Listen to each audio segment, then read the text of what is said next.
FIFA have published the last women's ranking of 2023 and it came with a few surprises. On Twitter, I update this table on a daily basis. However, this time, the numbers I had didn't match FIFA's. The reason for that is that FIFA are never clear about their criteria of which games they include, which ones they don't, and how they treat certain tournaments and matches. That's why I had to come up with a few educated guesses and assumptions to make my provisional table. But now that we have the official list, we can use those numbers to do some reverse engineering to understand FIFA's reasoning and how they got to those points. I went over the 470 games played and I found some really interesting things. Let's have a look at them right now.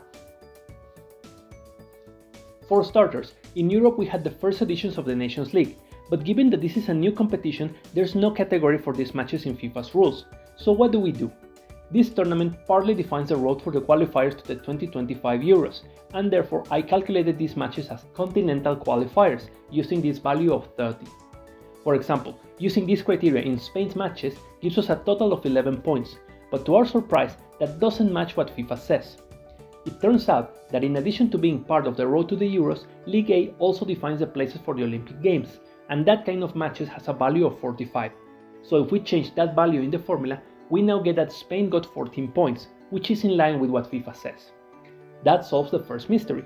FIFA treated League A as Olympic Games qualifiers, which to be fair, makes total sense. Now, Leagues B and C have no access to the Olympics, but they're still part of the road to the Euros, so I calculated those matches using the previously mentioned criteria of 30, but the numbers didn't match either. So, if they're not considered qualifiers of any kind, and there is no specific value, what do? After some trial and error, I realized that if we use 15, which is the value used for friendlies and minor tournaments, then everything complies. I would have never thought that FIFA would treat an official UEFA competition as friendlies or a minor tournament. I wouldn't have thought so either, but here we are. In other cases, we need to look at FIFA's points to try and guess whether a match counted or not, and let's take an interesting case as an example. FIFA says that WAM lost 1.39 points, so let's have a look at their matches, which were all in the qualifiers for the East Asian Championship. Their first game was against Macau, but that doesn't count because Macau didn't appear in the ranking despite being a FIFA member. To be classified, a team must play at least 5 matches against ranked teams, and since Macau hadn't reached that number yet, the game doesn't count. Then they lost to Taipei, which cost them 1.39 points. Bingo! Oh, but then they play Hong Kong, which in theory will give them 1300s. But if we include that game, then the numbers wouldn't add up. That tells us that FIFA didn't count that game. And actually, in our table, Hong Kong had 1300s fewer than in FIFA's table. So by removing this game, the points for both teams match. But why was this game not included? I really don't know. It is a formal game in an official competition, no team made more substitutions than it is allowed, the referee is a FIFA international, and there's nothing unusual noted in the report, so it's anyone's guess really. Interestingly, of the 12 games played in this tournament, only 4 counted. As mentioned, Macau's matches didn't count. Then we have the Northern Mariana Island, who are not a FIFA member, and therefore their games don't count. We've mentioned the case of this Guam vs Hong Kong, but also, for another unknown reason, this North Korea vs Mongolia from the group stage didn't count either. Another interesting case happened in Asia, where Japan won again the gold medal at the Asian Games. What's interesting about this is the fact that all matches in this tournament did count, except for Japan's. We discussed this bit of information on Twitter and agreed that this happened most likely because Japan sent a B team to the tournament. And if that's indeed the reason, because we couldn't figure out anything else, then I entirely disagree with FIFA on this one. This is an official competition for senior teams, and I think that all games should count regardless of who's on the field. Recently in the men's game, Mexico played a friendly against Colombia, where both teams fielded lots of substitutes and young players. Despite that, the game does count for the ranking because it was not scheduled as Mexico D versus Colombia C, but simply as Mexico versus Colombia. Therefore, I am not convinced by FIFA's decisions of not including Japan's matches at the Asian Games under the reasoning that it was an alternative squad. Meanwhile, their A team played a couple of friendlies against Argentina. They won 1-0 in the first one and drew 0-0 in the second, but the latter didn't count, and here it's easy to know why. It was an informal game played behind closed doors and divided in 3 periods of 20 minutes. On this side of the world, Mexico won their 4 games in the Gold Cup qualifiers, which give them 4 points. But if we look closely, that first win over Puerto Rico in the Azteca actually took points off. because considering the point difference between the teams and the home field advantage, the formula expected Mexico to win by at least a 3-goal difference, but because they only, in quotation marks, won by 1, they didn't deliver the expected result and therefore are penalized by losing points. In between that, El Tri won the gold medal at the Pan American Games, winning all their matches, which I originally thought would give them around 30 points and will help them climb 5 or 6 places. But it turns out that this tournament didn't count at all, and the reason is still a mystery to me. I don't know why other regional and minor tournaments like the Asian Games, the Southeast Asian Games, the qualifiers for the East Asian Championship, the COSAFA Cup, the West African Union Championship, and the Pacific Games were included this year, but the Central American and Caribbean Games and the Pan American Games were not. After solving this huge and messy puzzle, the FIFA ranking looks like this. In the Asian Games, South Korea gained just 1 point in 4 games, but their good results in the Olympic Games qualifiers, a thrashing of Thailand and draws with North Korea and China, give them 25 points. Portugal lost 5 of their 6 games in the Nations League and that cost them 35 points. Belgium won 2, drew 2 and lost 2, but those 2 wins were against the strongest teams in the group and therefore they gained 25 points.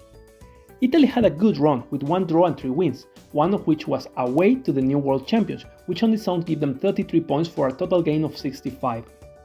Another team with a good performance was Austria, also with 3 wins and a draw that gave them 32 points. China had one of the busiest schedules. Their 4 wins at the Asian Games, including the bronze medal game over Uzbekistan, gave them 3 points. Then, their bad performance in the Olympics qualifiers, where they only won 1 game, cost them 19 points. And finally, a couple of losses in friendlies against the United States cost them a further point for a total loss of 16. Iceland won 3 and lost 3 and thus remained almost unchanged, losing only 4 points. Norway won just 1 game and in total lost 17 points. Denmark was on good track and then they lost it. They won their first 4 games, which was giving them 51 points, but thus the last 2, which take 36 off, and thus their net gain is only 15. Australia got 3 points in the Olympic qualifiers, but losing a couple of friendlies to Canada, one of them by 5-0, cost them 6 points.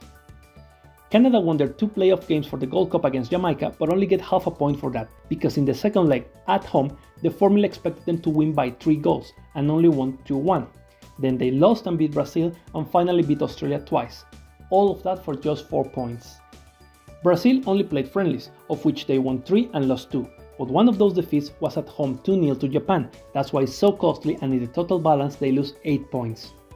We've already discussed Japan's situation at the Asian Games and their friendlies with Argentina. Apart from that, they played 3 games in the Olympics qualifiers that gave them 5 points and 2 friendlies with Brazil for a gain of 17 points. Of their 6 games, the Netherlands won 4, which gave them 32 points, but those 2 defeats cost them dearly, hence the minimum game. Germany also won 4 matches, but the loss to Denmark and the draw in Wales sent to the bin all the points they gained. France won 5 of their 6 games, which gives them 18 points. England won 4 matches, but in the first one against Scotland, they lost points because the formula expected a 2-goal difference and the score was 2-1. Their 2 defeats cost them 34 points and therefore their total is minus 16. The USA lost points everywhere because they under-delivered according to the formula. They beat South Africa 3-0 and 2-0 when the formula expected 5-0 wins. Then they drew with Colombia when the expected result was a win by 2 goals, and finally they beat China 3-0 and 2-1, but in the latter they dropped points because a 2-goal margin was expected.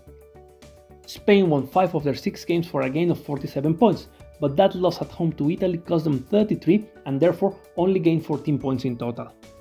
Finally, Sweden had quite a dramatic fall. They gained points in just 1 of their 6 games and ended up losing an astonishing 71 points. Rearranging the table, we get this. Sweden's stay at the top lasted very little and fall to P5, and part of me is thankful for that because this well could have turned into a polemic like in the men's ranking, when people were really upset about Belgium leading for so long without winning titles. Now, the world champions occupy the top spot of the table, and everything is in its right place. Italy were the biggest climbers in this part of the table by gaining 4 places, while China fell 4. Ladies and gentlemen, please stand because after 4 years, North Korea have finally played a game, and with that they reappear in the ranking. They return with the same points they had when they last played in 2019 and gained 10 points in this window to make it to P9. Overall, the team that gained the most points was Tanzania thanks to the good results in the qualifiers for both the African Cup and the Olympics. The team that lost the most points was Sweden, which we already covered, and the second was Cameroon after losing to Kenya and Uganda. In terms of positions, the team with the biggest climb was Namibia and the biggest fall belongs to the Cayman Island, both with 14 places. FIFA are never clear about the fine details of the formula and they don't seem to have any intention of doing so anytime soon. That's why solving this huge puzzle to understand the reasoning was an enormous challenge. If you found this video interesting and informative, I would be very happy if you could share it so it can reach more people and we all understand what FIFA are doing. Thank you.